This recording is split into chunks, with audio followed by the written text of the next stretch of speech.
Does China think that Trump is an opportunity not just in this trade war, but also for Taiwan? Because I guess if you're talking about a big, beautiful deal, the big fear of some people, certainly in Taiwan, but some China hawks in Washington, is that the biggest deal of all would be for China to expect Donald Trump to trade something on Taiwan, to sell Taiwan for soybeans is the kind of the caricature.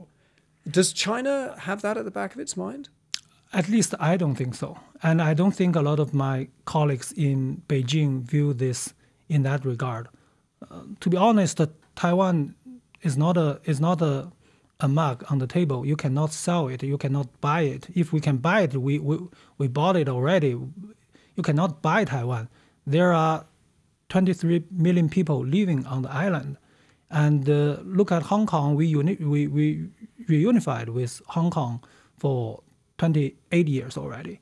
Well, you already had sovereignty over. I mean, Hong Kong was on a lease, right? Taiwan has never belonged to the People's Republic of China, so you'd have to take it. No. Our position, Taiwan is part of China. It's part of China. You can say PRC or China, but it's part of China. So for us, it's the same thing. What I want to say is, the experience in Hong Kong tells us that the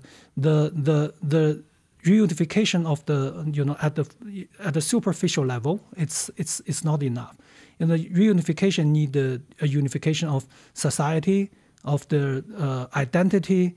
Until majority people believe they are Chinese, you won't say I unify the country completely.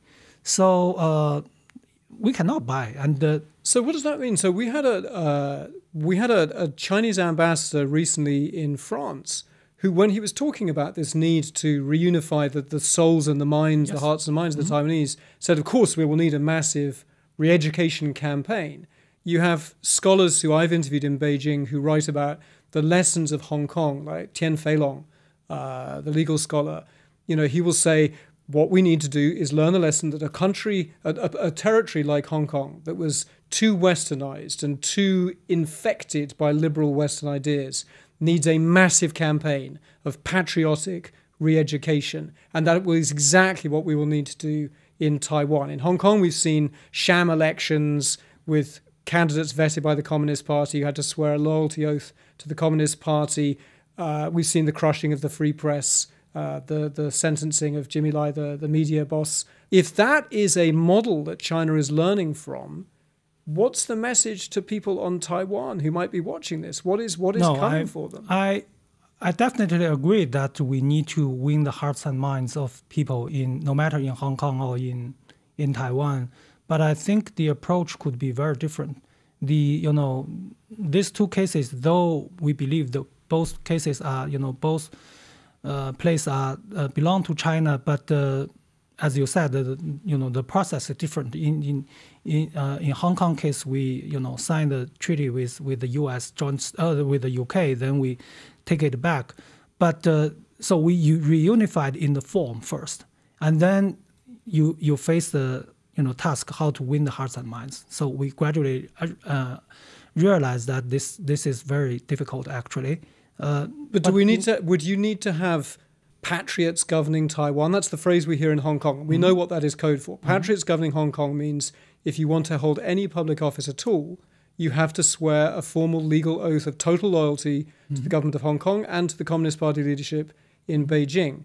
There are millions of Taiwanese who right now do not want to swear an oath of loyalty to the Communist Party in Beijing. They vote for parties in free democratic elections that are absolutely opposed to rule from Beijing. So what happens to them under mainland Chinese rule? In China, we are studying, many people are studying the Taiwan version of the one country, two systems. So that means Taiwan has their own version of one country, two systems. It's different. It will be different from Hong Kong's, but I don't think we already have one, official version of the Taiwan version of one China, two system version for Taiwan. We don't have that. So I hope that in the future we can discuss with people in Taiwan about how to achieve that goal. So I don't think we should literally just copy what we are doing in Hong Kong to Taiwan, because Taiwan is still not reunified.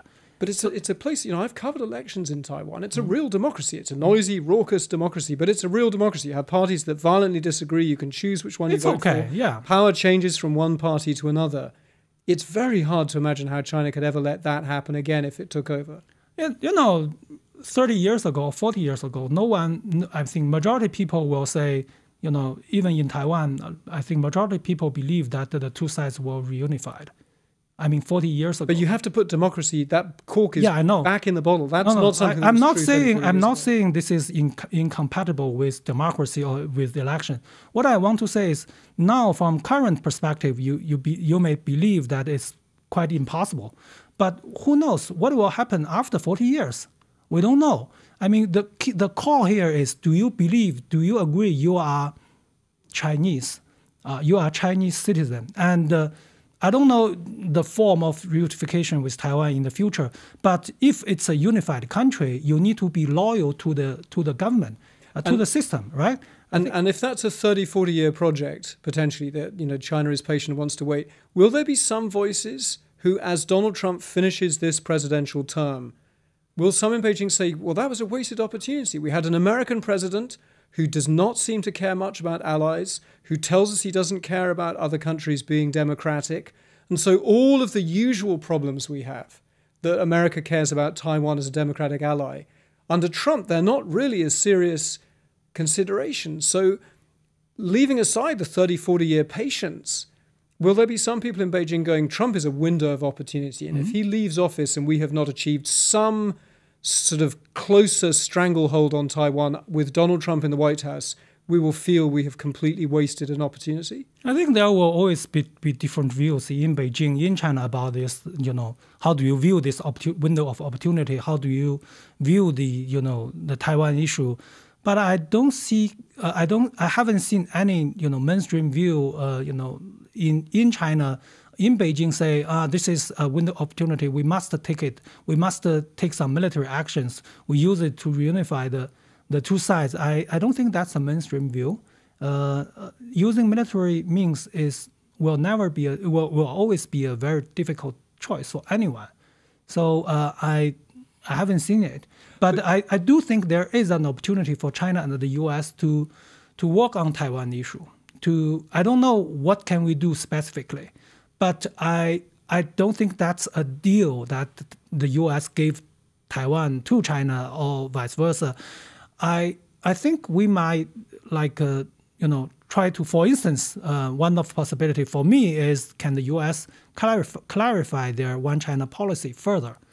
And U.S. position is quite ambiguous on that issue. And you hear this, that maybe it's not the moment to have a full-on war. China would clearly like to avoid a war for Taiwan, but if you can get Donald Trump to say some sort of change of language that basically induces kind of gloom and despair and a lack of confidence among kind of Taiwanese Democrats who don't want to be ruled by China, that would be a win. I think, yeah, definitely. If so, that's in China's interest. We encourage the U.S. to clarify their position, and we think the U.S. role on Taiwan issue has not been very constructively in past 4 decades, so we hope they can clarify it.